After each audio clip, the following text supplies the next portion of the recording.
Fala pessoal, que Fagundes com mais um vídeo para vocês, vídeo que eu falei que ia fazer na data FIFA. Teve uma pessoa que sugeriu aí para fazer um 11 ideal do Barcelona. Eu não vou fazer um 11 ideal não, tá? Não vou fazer um 11 ideal porque tem jogador aí do nosso 11 que vai demorar muito tempo para voltar. Tô falando dos nossos zagueiros, Araújo e Christensen. Mas os nossos meio-campistas estão perto do retorno. A verdade é essa.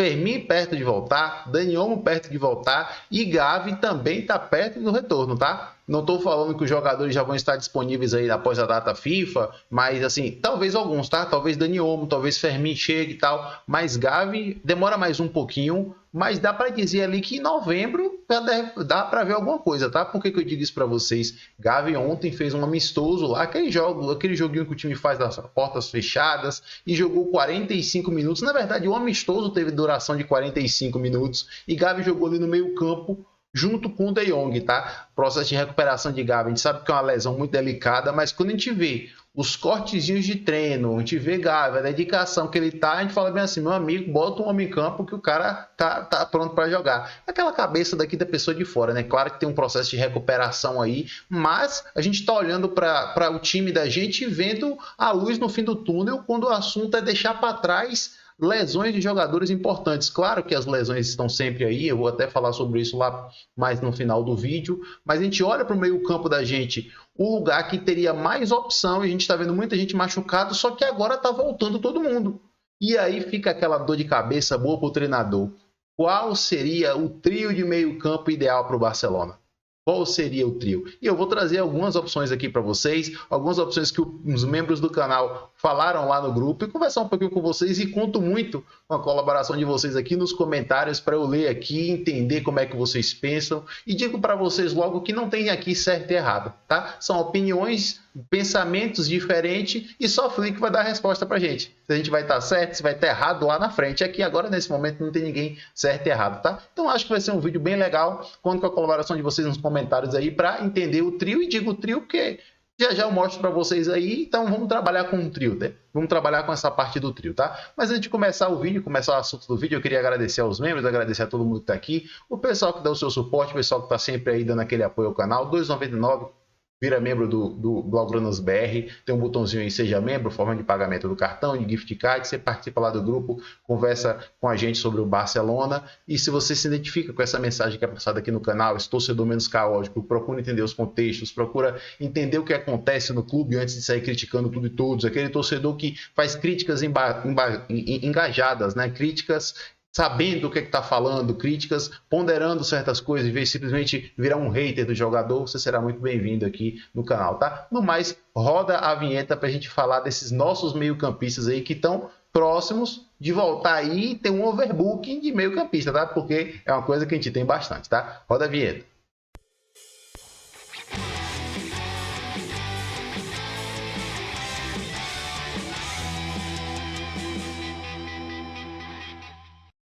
Pois é, pessoal, como eu falei para vocês, reta final de recuperação para alguns aí, tá? E Hansi Flick está próximo de ter o setor do campo do Barcelona ali mais recheado, com mais opções, está perto de ter todos os jogadores disponíveis. Esperamos que não tenha nenhum contratempo nessa data FIFA e tomara que o treinador da gente sempre tenha essas opções aí, ou na sua maior parte do tempo, para ter essa dor de cabeça boa, essa brincadeira legal que a gente vai fazer aqui de entender qual seria o melhor meio campo ali pra gente, essa dor de cabeça legal, o treinador poder fazer rotações e saber que o time vai manter o nível, pensar em certas situações para certo jogo, qual tipo de jogador seria mais importante naquela partida, e é isso que a gente quer ver um elenco recheado com bastante opções, por mais que no meio campistas, tá? No meio campo a gente tenha bastante opção, e mostra para vocês aqui, tá? Todos esses daí são nossos meio campistas, tá? Pablo Torre, Fermin, Gavi, Olmo,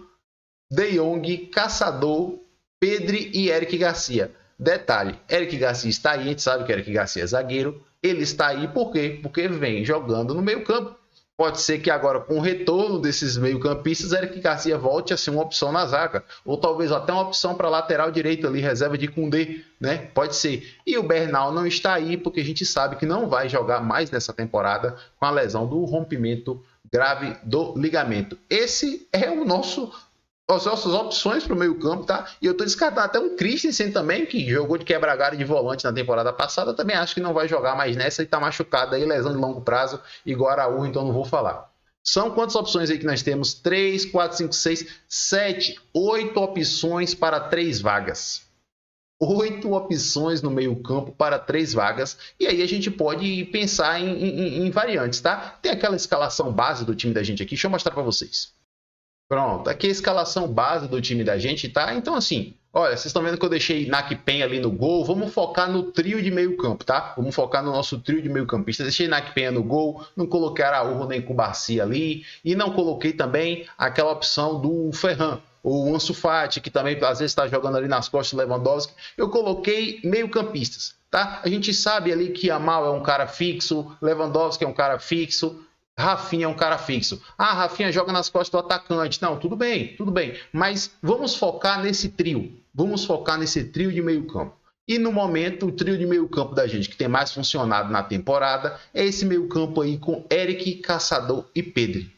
Né? São esse trio de meio campistas aí, a gente está com o retorno de De Jong aí agendado, e a gente sabe que o futebol de Flick é um futebol de alto risco, é um futebol com linha alta, e é um futebol também que requer muita qualidade técnica ali pela zona central do campo. É só ver o rendimento que Dani Olmo entregou para a gente.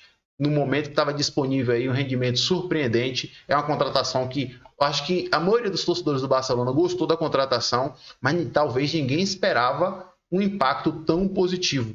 Então, requer de jogadores técnicos, requer jogador que sabe fazer passe na zona reduzida do campo, e basicamente todos os nossos meio-campistas têm essa capacidade, um mais do que os outros. Por exemplo, Eric Garcia é um jogador de passes mais simples ali, Fermin às vezes também, né, a característica mais forte de Fermin não é esse passe de desmarcação. Fermin é um cara mais de chegada, de chegar à área, de finalização, de homem-gol. Então a gente imagina um Fermin aonde? Mais ali na posição do 10, nas costas de Lewandowski e tal. Mas Pedri, por exemplo, a gente já viu Pedri flutuando nessas duas posições aí. A posição que ele está jogando, a posição de caçador. Caçador também a gente já viu flutuando em duas posições, desse meio campista mais para o lado e esse meio campista que é o primeiro jogador. Então assim, eu acredito, tá, que não tem muitas dúvidas na cabeça do torcedor do Barcelona que ali o camisa 10, Dani Olmo é o jogador que mais entrega para a gente. Né? É o jogador que mais entrega pra gente ali, até que a gente tá vendo nesse início de temporada. Ele é um pouco mais agressivo do que Pedri no quesito fazer gol, né? Pedri é um cara mais controlador, então Flick tem usado o Pedri até mais embaixo, às vezes quando não tem que usar o Eric Garcia, quando estava usando o Ferran, né? Ferran jogando mais na frente aí, Ferran que machucou, não sabemos quando vai voltar. Pedri jogava ali em Caçador, e Caçador na que estava Eric Garcia. Então a gente está vendo um Pedri ali até recuperando bastante bolas, com a média de desarme legal na liga, surpreendentemente, ou talvez não, talvez a gente esqueceu dessa capacidade de Pedri. Então nós temos que eu acho que todo mundo concorda que Dani Olmo ali é um dos melhores jogadores, o melhor jogador do time para jogar nas costas do atacante, tá? Dito isso, foi aí que eu trouxe esse questionamento para os membros do canal lá, e alguns deram algumas respostas de melhor 11. Então, dito isso, a gente fica com muita dúvida quem seria melhor para funcionar nessa dupla de meio campo. E eu tenho que deixar uma coisa clara para vocês aqui, partindo do princípio que todos os jogadores estão bem fisicamente. É meio utópico, vou até falar sobre isso mais na parte final do vídeo, é meio utópico falar sobre isso, mas eu estou falando nesse sentido. Então, assim, quando vocês for colocar aí, não coloque pensando assim, De Jong está voltando agora, Gavi está voltando assim, então começava com De Jong, depois voltava com Gavi e tal. Vamos imaginar todo mundo disponível e todo mundo voltando bem, lá, sei lá, dezembro, lá para dezembro, tá? Depois de todo mundo já ter conseguido as rotações aí e tá numa forma física que pode ser usado. Qual seria o trio de meio campo de vocês? E aí a gente tem algumas opções. Algumas pessoas deram algumas opções e teve duas opções que são basicamente várias pessoas falaram e coincidiram com essas duas opções, tá? E eu vou estar falando aqui para vocês. A opção número 1 foi essa daí, tá? Eu repito, esquece ali o goleiro, que não tá o Chesney ali no gol, é o Chesney, né? É o Chesney ali no gol, então vamos esquecer isso daí, não tá Araújo na zaga, e vamos focar na parte do meio campo. Alguns membros do canal, algumas pessoas preferem um meio campo do Barcelona formado por De Jong, Pedri e Dani Olmo, Como eu falei para vocês, eu acho que Dani Olmo não é nenhuma dúvida que é o melhor jogador para jogar ali nas costas do atacante. Eu acho que não tem nenhuma dúvida. Rafinha daquele jeito flutuando, tem hora que aparece colado com o Dani Olmo, tem hora que aparece colado com o Yamal, tem hora que aparece na área, tem hora que aparece Rafinha. Tá à vontade, joga onde ele quiser. Mas pensando só em estrutura um pouquinho. Então a gente sabe que Dani Olmo ali, no final das contas, a gente está aqui para falar o melhor trio, mas talvez a gente tenha aqui para falar a melhor dupla, né? Então, teve alguns membros do canal, Robert gostou dessa dupla aí, o Carlos gostou dessa dupla, o Frank gostou dessa dupla, e o Davi também gostou muito dessa dupla, e ele fala uma coisa pertinente e não é de hoje, né? Algumas pessoas também falam sobre isso, que a gente tem tudo para ver o melhor De Jong que a gente já viu no Barcelona, agora sob o comando de Hansi Flick.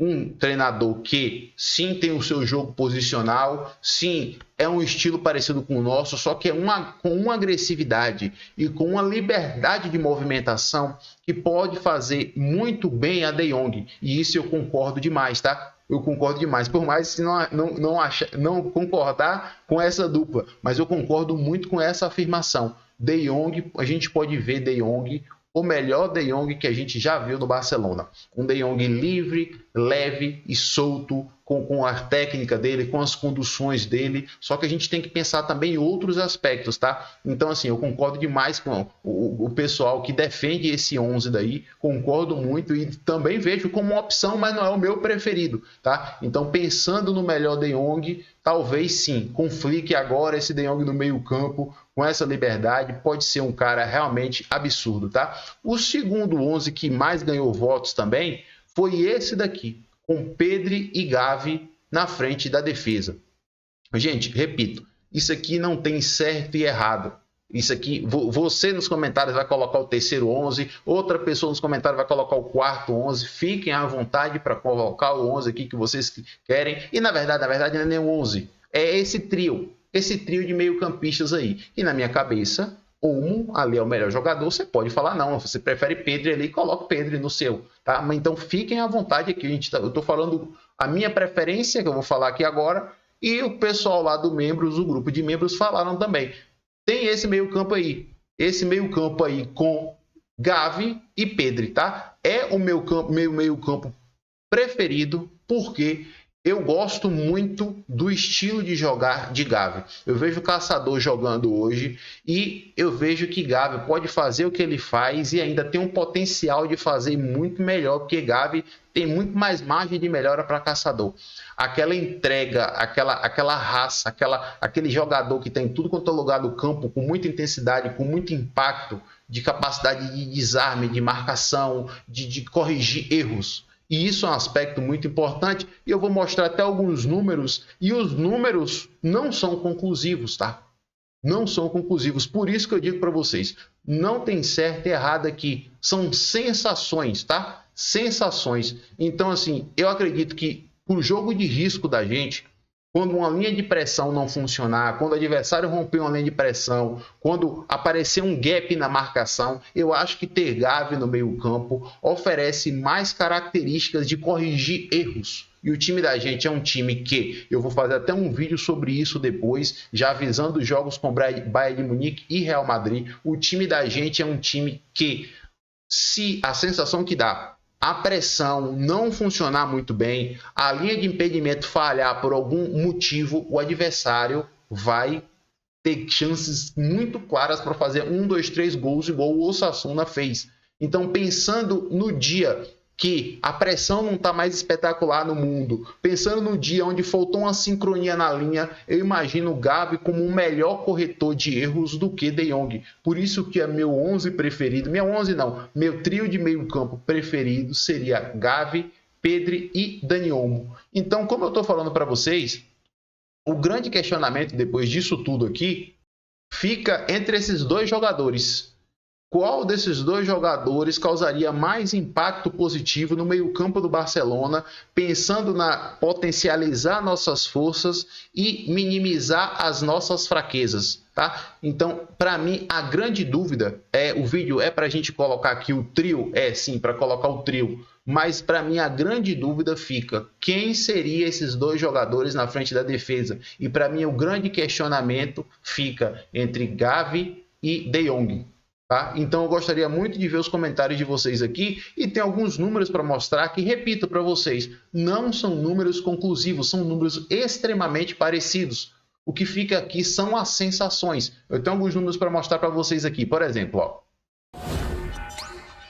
a gente olhando aqui o gráfico de comparação da temporada passada de De Jong e de Gavi. Por que na temporada passada Gavi machucado? De Jong machucado nessa temporada só fez o quê? 15 minutos em um jogo, 9 minutos em outro. Então peguei dados da liga passada. Além de ser dados parecidos, é difícil fazer uma comparação também. Por quê? Porque outro treinador, era outra forma de pressionar, era outra estrutura. Então fica meio comprometido. Mas eu resolvi trazer para vocês aqui, mesmo o Gavi tendo jogado poucos jogos, para ver se a gente consegue tirar alguma coisa. Tá aqui um mapa de calor, tá? A gente vê os minutos por partida aqui, a gente vê produções ofensivas, De Jong com 2 gols. Lembrando o número de jogos também, né, pessoal? Que Gavi jogou 12 jogos e De Jong 20, tá? De Jong machucou tanto na temporada passada que, para mim, tinha feito bem mais jogos, mas no final das contas não fez muito mais jogo que Gavi, não, tá? Fez muito mais jogo que Gavi, não. Média de minutos parecida, tá aqui produção ofensiva, 2 gols de De Jong e 1 gol de Gavi, gols esperados. Esse aqui não é os dados de muito impacto que eu quero trazer para vocês aqui, por mais que também eu falei para vocês, não tem tanto impacto assim também, tá? Na parte criativa, na parte com bola, tem uma assistência para o Gavi e uma assistência para o De Jong. Detalhe, De Jong tem um XG de assistência, na verdade é XG, né? XA de assistência, no caso, mais alto do que a do Gavi. Então dá para dizer que criou mais chances, né? Grandes chances criadas, 4 para De Jong, 2 para Gavi. Na faceta bola longa, o De Jong ganha para Gavi, né? Gavi é um jogador que a gente viu poucas vezes atuando de volante, aí porque mesmo assim você colocou ele ali, porque Xavi estava tentando colocar Gavi para se adaptar àquela função. Lembrando do jogo da temporada passada do El Clássico, que Gavi fez um jogo imperial jogando ali na frente da defesa com Gundogan de apoio, marcando Bellingham e jogando muita bola, ganhando até bola aérea para Bellingham, e depois que Gavi saiu, o time deu uma ruída, né? Então, eu acho que se esse cara não tivesse machucado, a gente já teria consolidado esse cara nessa posição. A parte sem bola, aqui como eu estou falando para vocês, é muito sutil a diferença, é muito parecido. Interceptações 0.7, 0.7, desarme 2.2 por jogo para De Jong, 3.3 para Gavi, dribles sofridos, Gavi sofre mais dribles do que De Jong, cortes bem parecidos e chutes bloqueados parecidos. Tem outros aspectos aqui também, e esse é um aspecto que para mim é relevante no que eu estava querendo dizer para vocês, tá? Por mais que os dados tem que ser colocado em contexto, e eu concordo muito com o Davi nesse ponto. A gente tem que analisar e tentar colocar o máximo em contexto possível. Na parte aqui, ó, duelos ganhos no chão, Gavi está com 6.2 duelos ganhos e De Jong com 3.9. Porém, o aproveitamento desses duelos de De Jong, 58%, é maior do que o do Gavi, de 53%. Tá entendendo? Então, assim, são características bem próximas, tá? Que fica mais de sensações. Quando eu vejo De Jong e Gavi, e você, assim, com quem você conta de ser sem bola e ser mais trabalhador, que vai roubar bola, que vai conquistar espaço e tá mais concentrado? Na minha cabeça vem Gavi logo. Mas eu respeito muito a opinião do pessoal, o pessoal que colocou De Jong, tá? E tem outra comparação aqui com um jogador que a gente não pode esquecer, porque é uma coisa que é muito interessante, que a galera de hoje faz muito, é escalar jogador baseado em gráfico de videogame, né? A galera faz muito isso. E na vida real não tem isso não, meu irmão. Na vida real é rendimento. E o caçador está mostrando que, para ele perder a vaga, vai dar muito trabalho. Comparando o gráfico, os status de caçador com Gavi, caçador desse ano, claro, e Gavi na temporada passada, a gente vê que são dados parecidíssimos, principalmente esses defendendo, tá? A interceptação, o número de desarme. Vocês podem, se vocês quiserem ler tudo coisa por coisa aí, ó, Gavi continua com desarme, é o mesmo desarme da outra comparação, na verdade o novo aqui é caçador. Caçador tá com 2 desarmes por jogo. Eu sei que caçador tem um cara que é um jogador que tenta mais bolas longas, mas também não tá essa diferença absurda, e bola longa é muito importante pro jogo de flick, tá? Mas Gavi segue vencendo os duelos no chão, tá? Caçador 3.4, Gavi 6.2. Detalhe, a porcentagem de caçador é maior do que a de Gavi. Duelos aéreos, Gavi ganha mais duelos aéreos do que caçador. Mas a gente precisa ver muito também a posição de cada jogador em campo. Às vezes o jogador está mais envolvido em duelos na zona mais alta, outro está envolvido em zona mais baixa. Então o que eu estou dizendo para vocês são sensações. Nas comparações aqui, ó, com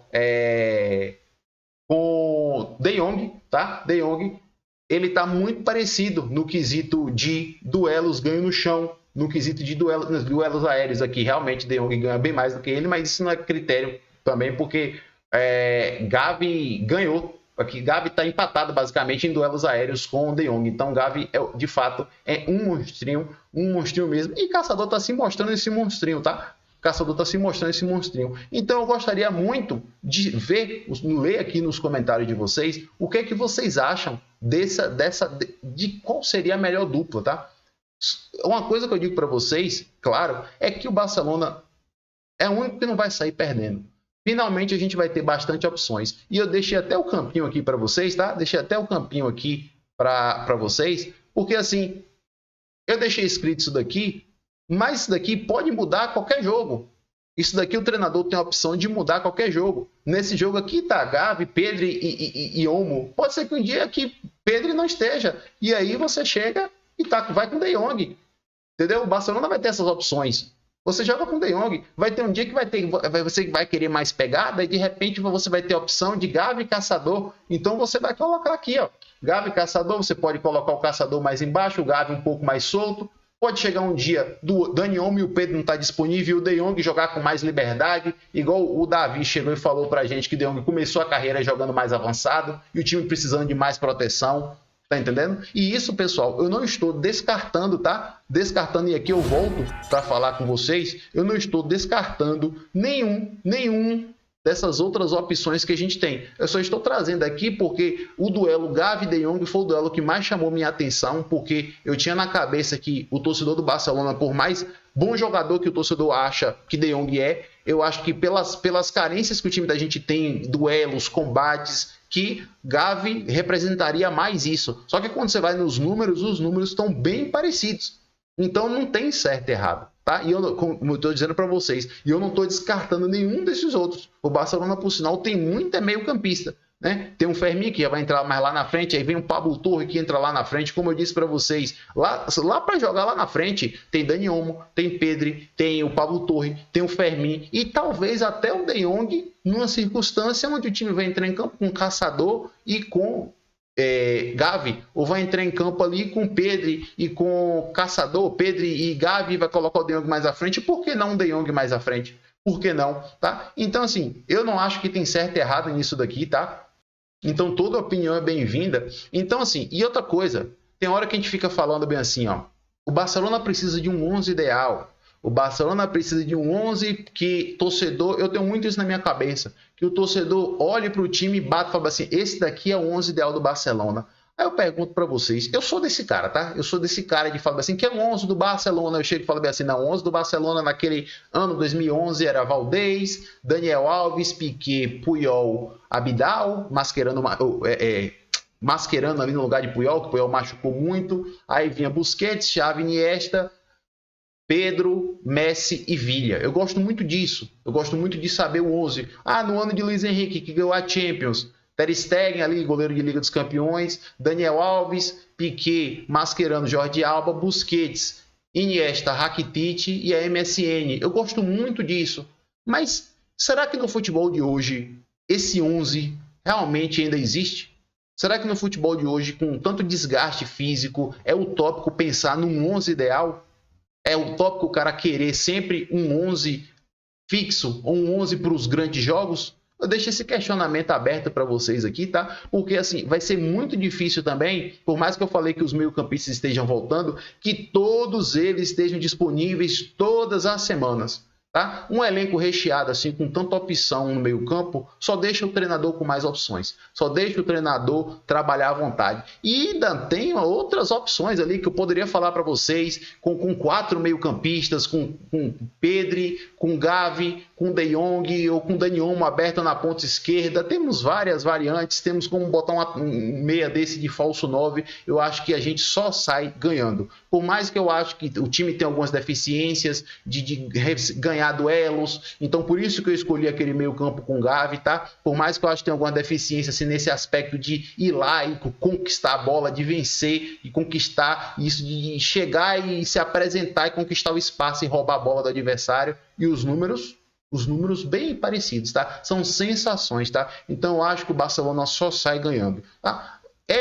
A longo prazo, talvez vire um problema. Vai que todo mundo fica disponível, aí um reclama que não está tendo os minutos necessários, tal. Eu já conversei sobre isso aqui, da falta às vezes de balanço do elenco no Barça. Aquele assim, poxa, esse cara é claro titular, esse cara é claro reserva. A gente olha para aquilo ali, a gente vê um Pablo Torre claro reserva, a gente vê um Fermin claro reserva, a gente vê todo mundo voltando, um Eric Garcia claro reserva. Só que quando a gente olha para Gavi, para Pedri, para Olmo e para De Jong, é difícil encontrar reserva. Então, assim, não é a coisa mais fácil do mundo. Eu conto com a colaboração de vocês nos comentários aqui. E repito, não tem certo e errado. Quem vai dizer certo e errado pra gente é Flick. Quando ele começar a ter esses jogadores disponíveis e colocar, a gente falar bem assim, ó, até eu mesmo. Olha, eu preferia Pedro e Gavi, mas eu tô vendo o rendimento que De Jong tá dando e agora eu prefiro Pedro e De Jong. Ou o pessoal que preferia De Jong, olha, tá jogando Pedro e Gavi e eu tô vendo que o time tá com mais balanço, o time tá com mais pegada, o time tá com o meio campo mais encorpado, tá vencendo mais duelos, né? Então, o espaço tá aberto para vocês aqui. Deixem nos comentários aqui o trio de meio campo, tá? Que fique bem claro, eu dei mais ênfase ali no duelo Gavi e De Jong, mas o espaço está aberto aqui, coloquem o trio de vocês. Falei, minha preferência é Dani Olmo lá na frente, que eu acho que é a preferência da maioria, mas você pode colocar um Pedro, você pode colocar até um De Jong lá na frente, e escrevam aqui à vontade, façam os textões de vocês, escrevam os porquês, e a depender do feedback de vocês aqui, eu faço até um vídeo interagindo com os comentários de vocês aqui, tá? Mas é isso, pessoal, até o próximo vídeo, valeu!